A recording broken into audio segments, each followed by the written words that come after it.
Hi! Within this lecture, we're going to download Android Studio to our MacBook. So if you're on Windows and if you have watched previous lecture, you're more than welcome to skip this lecture. So I'm going to the developer.android.com, which is the official website of Android developers. So in this website you actually find Android Studio, but you find much more useful information as well, like documentation, some guides, instructions, and we're gonna look into that later on. But right now I'm needing this Android Studio in order to download it, install it, and develop some Android apps on my computer.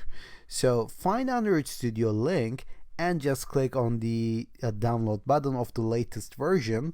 So as you can see, I checked this I have read and agree terms button and downloaded this latest version. So if you see something like 3.5, 3.7, 3.9, it doesn't matter. They're just releasing updates every month. Of course, if there is an update that requires update of this lecture, I will update it eventually, so don't worry about that. Just download the latest version and follow my instructions to install the Android Studio.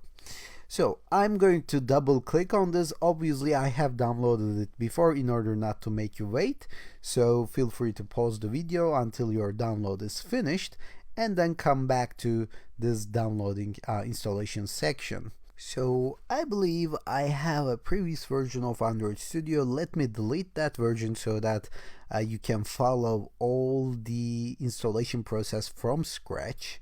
So let me open my applications folder over here and delete the Android Studio. Here you go. I have a previous version, so I'm gonna delete it and do everything from scratch. I'm gonna even empty the trash.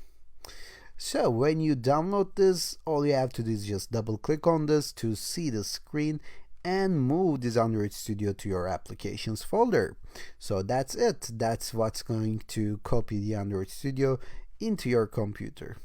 After that, of course, we're going to do a lot of setup, a lot of installations in order to make this work, but this is essentially what brings Android Studio to your MacBook.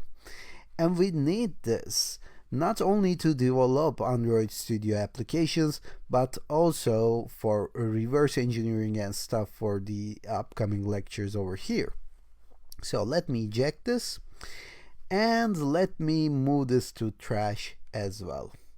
And then later on in the launchpad, I'm going to find the Android Studio and click on it to open this. Or you can just hit Command and Space and run Android Studio from here as well. So find Android Studio on your Macs and just click on it one more time, just once to make it open. And if it asks for any permission at this point, please give the permission so that it will work better. And I'm gonna say open. And I believe it won't ask me any permission like a connection permission or something, but it will ask if I want to import the existing settings. I'm gonna say no. I'm gonna say do not import settings because I want to do all the settings from scratch with you. So if you see this section, if you see this box for any reason, you can just say do not import settings as well, because we're gonna set it up from beginning. And once I do that, if I have an existing version SDKs or some other files that I don't use, it will ask me if I want to delete them or not. Yeah, I can delete everything so that I can start scratch. I can just do everything with you guys. So I'm going to delete everything again and say delete directories, and it will open the Android Studio for me and bring me a screen like this. I don't want to send the usage data to Google or any other platform, so I'm gonna say no, and here you go. If you see the screen, then you're okay. We're going to do the next thing in the next lecture, where we download and set up all the necessary things.